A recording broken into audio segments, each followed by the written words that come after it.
bakka buufata waaqaa koo magaalaa qulqulluu bakka buufata waaqaa koo dhaala kan kennamteef sanyii Addaam abbaa koo isheedhaan tareera guyyaan dhibbeenaa koo.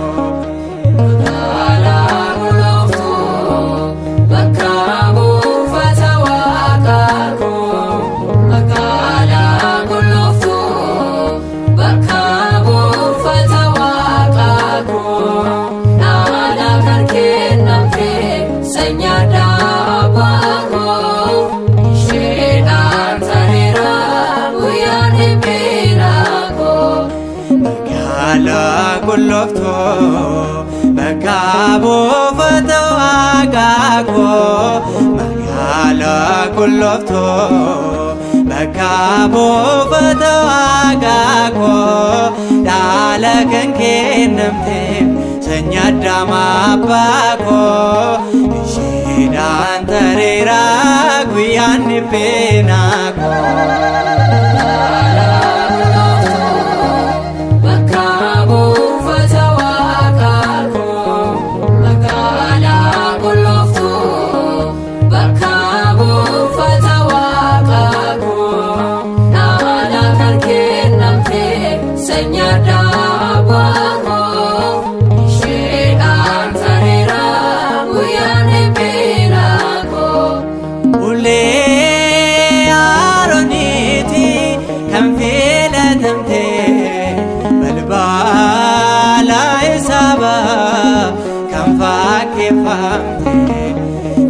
Tasaana hin qaanessu si faarfachuun koo du'aa na oolchiteetta ati harmee koo.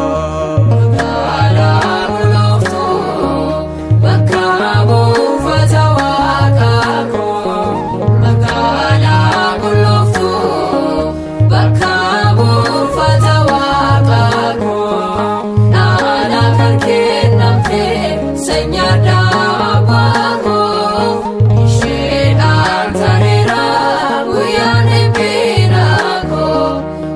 Seenaa maalii qabna osoo ati hin jirre abidda Sodoomeen hubanne turre sirraatti dargine nuti uumaa keenya kan guyyaa jimaataa kennaa waaqa keenya.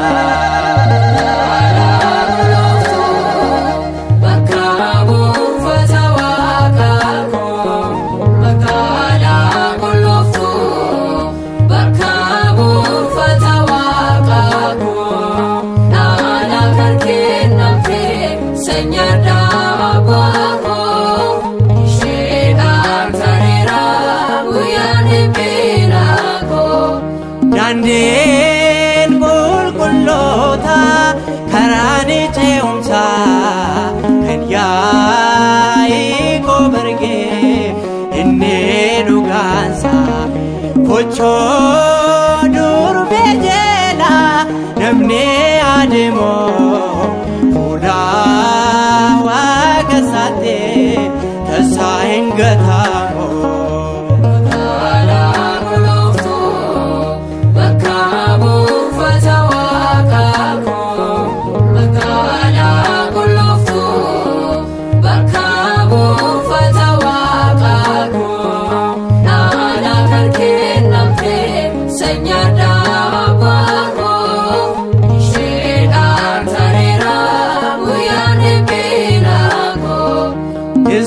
Iskeeliin kan argee balbala cufaa kan keessa bulee Kiristoos qofa tasaa hin jijjiiramu durbummaan kan kee uumamaa hundarraa adda ulfinni kee.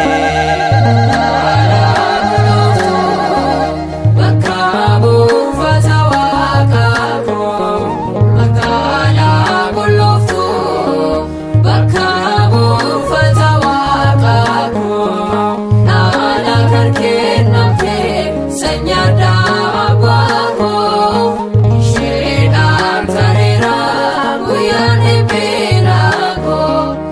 Jalbaa